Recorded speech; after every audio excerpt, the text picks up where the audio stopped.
Nos problèmes psychologiques du passé liés à des traumatismes, des difficultés, des défis et de la négligence sont logés dans notre psyché et les schémas énergétiques de notre corps et affectent et déséquilibrent nos chakras. Prenez par exemple le chakra du cœur.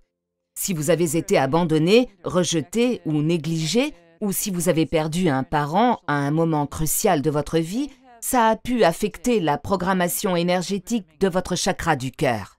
Ça pourrait se répercuter sur vos relations, sur votre capacité à être vulnérable, ou simplement sur votre capacité à avancer dans la vie avec un cœur ouvert. En observant ces blocages dans le cœur d'une personne, on se rend compte qu'elle a peut-être surcompensé avec un chakra excessif. C'est-à-dire que si elle n'a pas reçu assez d'amour, elle a constamment besoin d'être le centre de l'attention et d'être entourée. Le contraire est également possible sous la forme d'une réaction d'évitement, où on se dit qu'on ne va tout simplement pas avoir de relation, s'isoler et rester seul. Ces deux réactions reflètent un déséquilibre dans les chakras. Quand un chakra est équilibré, nous sommes compatissants, aimants et généreux. Nous nous sentons spacieux intérieurement, détendus et connectés à nous-mêmes et à ce qui nous entoure. Nos problèmes de stress, d'anxiété et de dépression sont gravés dans les processus énergétiques de notre corps. On peut avoir trop d'énergie et ne pas savoir comment la contrôler, ou en avoir trop peu. Ça peut également se traduire par des problèmes physiques. Un déséquilibre dans le chakra racine, le chakra de la survie, se manifeste souvent par des problèmes de surpoids ou de sous-poids chronique. Le surpoids serait un système de défense excessif, comme si on ne se sentait pas en sécurité à moins de pouvoir stocker toute cette énergie.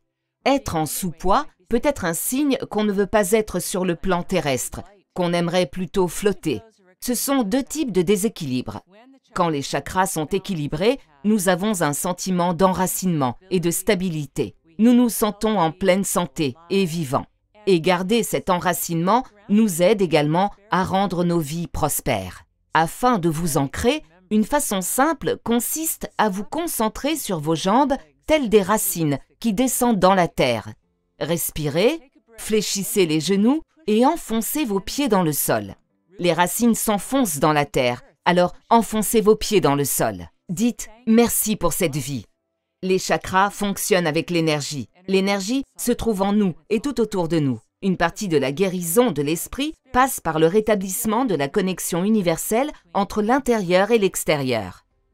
Par exemple, l'un des aspects du chakra du cœur est la compassion, la capacité à ressentir et éprouver de la passion envers les autres. Quand nous nous jugeons nous-mêmes ou les autres, nous ne sommes pas dans la compassion. Demandez-vous quel trait de caractère vous jugez généralement chez vous-même. D'où vient-il? Et qu'essayait-il de réaliser à l'époque? Puis, essayez de pardonner ce trait de caractère. En intégrant de simples exercices de yoga et bioénergétique, en étudiant la psychologie et grâce à des pratiques que nous appliquons dans le monde, en interagissant avec les autres, nous pouvons nous servir du système des chakras comme d'un système de rééquilibrage holistique. Si vous voulez en savoir plus sur ces pratiques simples qui vous permettront de prendre soin de vous de manière holistique par l'esprit, le corps, ses processus énergétiques physiques et la psyché, rejoignez-moi dans cette masterclass gratuite avec Mindvalley. À bientôt!